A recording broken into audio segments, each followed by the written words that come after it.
What up, YouTube? It is your boy, All About The Sneakerz, back with another unboxing and review video for you guys. Now today, as you can tell from the thumbnail as well as the title of the video, that is correct, guys, we're unboxing the Air Jordan 3 Lucky Shorts.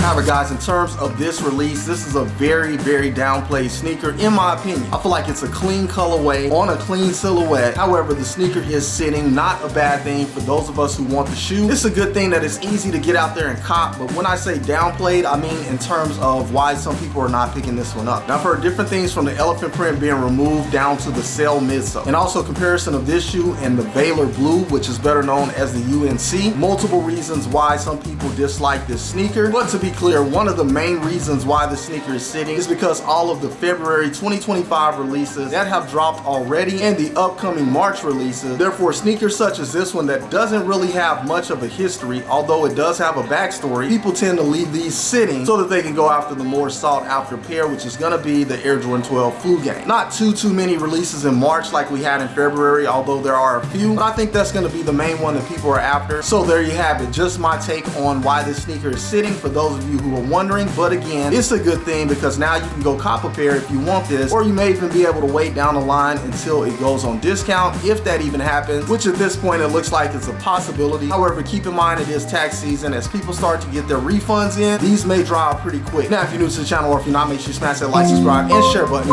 and make sure you hit that notification bell so you can stay up to date on future release videos. Now, for me, this was a must cop pair. I did take L's on all raffles, so as easy as it seems to get after release, it wasn't so easy for me to get prior to the release. Now, quick story here. Since people are comparing this one to the UNC, I have to admit that was my first Air Jordan 3 ever in history. I did not like the silhouette prior to then. That was the one that changed the game for me. But with that in mind, I was determined to get this sneaker as I like to collect colorways of silhouettes. I don't care if it's the same colorway. I still want all of them as a collector. But comment below, let me know if you guys went after this one or not, or if you plan on waiting on the sale, going down the line, and maybe copping it then. Alright guys, as you can see here, we did secure the bag in City Gear. Big up City Gear for the W on this one. I greatly appreciate it. Alright guys, taking a look at the box here, we do have the 3/4 box that we typically get with Air Jordan 3s, where we have the elephant print on one side, and on this one we get a cell complexion that almost appears to be tan on the other side. Now, they do try to make these boxes match the colorway of the sneaker, so I'm thinking they probably are going with cell on this box. However, on the top of the box, as you can see, we do get a hydrogen blue Jumpman, and on one side of the box we have our size sticker, and the size sticker reads Air Jordan 3 Retro. The colorway is Summit White Hydrogen Blue. This is a men's US size 10, personal size for me in the Air Jordan, and the suggested retail value is $200 US. Now, I do like the $200 price point on this one. Nothing too crazy, although again, the sneaker does have a backstory, and I may as well go ahead and state that here. The backstory of this is when MJ used to play in the NBA, he would wear a pair of UNC shorts up under his Chicago Bulls shorts, and I believe that is where all of the luck and the magic was stored, at least for MJ, is in that pair of shorts that he once wore when he was in college at the University of North Carolina. And that is how this sneaker gets its name, Lucky Shorts, as it is themed from that pair of shorts that MJ used to wear. I think that's a pretty cool backstory. Now, it may have not been enough for everyone to take to it, but for me as a collector, it's a dope touch, especially considering they put an element on this sneaker that ties into that story. We'll go over that here in a bit, but pretty cool story and pretty cool box. Now, in terms of the colorway having hydrogen blue, that's a new one for me. I don't think I have any Air Jordans that have hydrogen blue in it. Now, I've heard of university blue, powder blue. Hydrogen blue though, first for me, but I really am a fan of that color.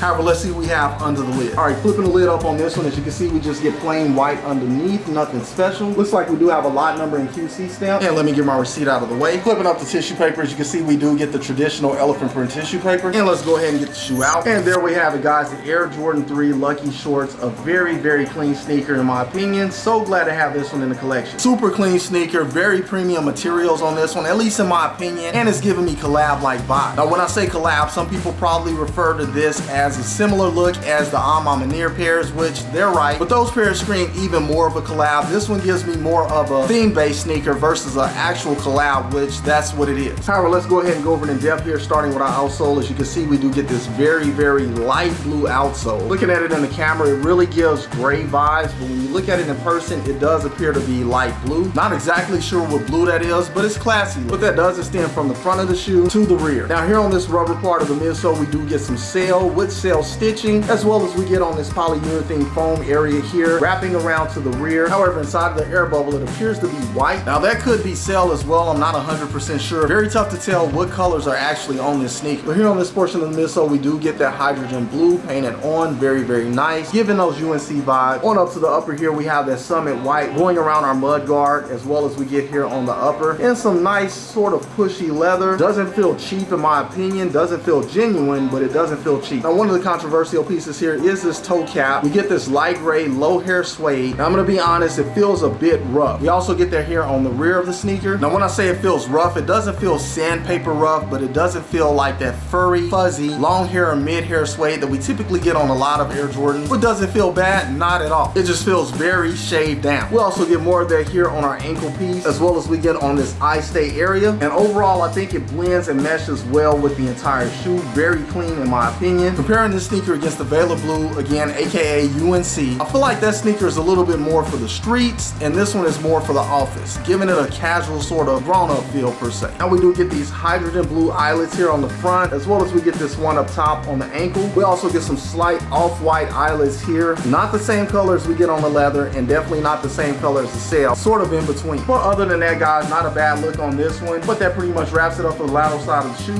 Moving along. Taking a look at the medial side, we get a similar look as we got on the lateral side. Moving along. Taking a look at the shoe from the top down, as you can see that sail wrapping around the outsole, that gray suede here on our toe cap, white leather on the mud guard, as well as we get here on the toe box, more white leather on the tongue with perforated holes, white flat standard laces in place, no additional laces with this one, although I do feel gray, sail, or hydrogen blue laces would have been a nice addition to this one. If we could have got all three, that would have been super dope, but that may have boosted the price point to $210. However, at the very top of the tongue, we do get white leather here as well. Very, very nice leather here on the tongue, and we get a stitched light blue Jumpman. Now this color on the Jumpman is very similar to this color here on the outsole that I mentioned. It's a light blue and not a gray. As you can see, we have gray here, light blue here. Same color as that Jumpman once again. Very nice in my opinion. Love the different hues of blue on the shoe. But that pretty much wraps it up from the top down. Moving along. Taking a look at the shoe from the rear again, we have that light blue on our outsole, sail midsole, hydrogen blue on the midsole as well, gray suede going around the back, and here we have our white back tab with the hydrogen blue Jumpman and Air text. Very nice in my opinion. Now looking at this sneaker from the back, it does resemble the UNC pair a lot, although again a different shoe, so we're going to stick to the topic. Very, very clean for this one, as I feel like it can hold its own. But that pretty much wraps it up from the rear of the sneaker. Moving along. Taking a look at the interior of the shoe, as you can see, we do get this felt like white sock liner that will get dirty, be prepared, but I think it is very clean. And on the back of the tongue, we do get more of that light blue like we get on the Jumpman and the outsole. And we also get that special tag inside. Now for the sake of not bending and wrinkling my tongue, I'm going to try to find an image of that and post it here. But this is the tag that was on Michael Jordan's shorts. As you can see, it does say Air Jordan, which I believe that is an added feature, but it does have the sizing XL, and it also says 87 through 88, which that is the time frame that the Air Jordan 3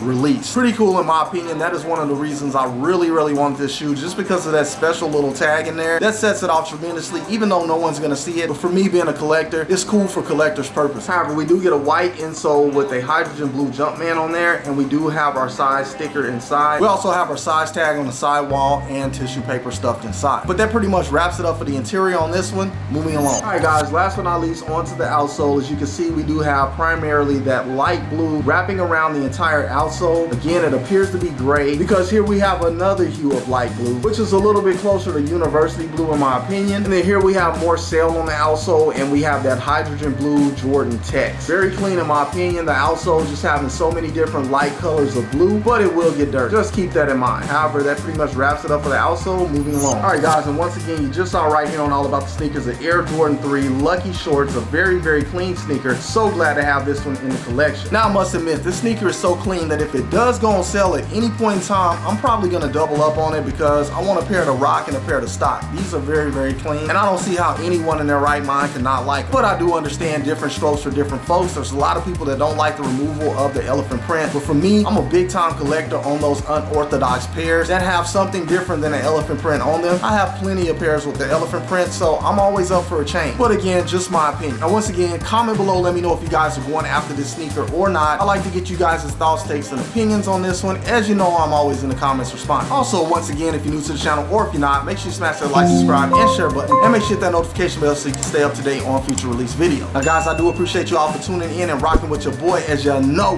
I rock with you guys 1000%. However, that is all I have for you guys today on this episode. Until the next episode, keep keeping it all about the sneakers. Once again, it is your boy, All About the Sneakers, signing off. Until the next episode, I will catch you guys later. Salute, I'm out.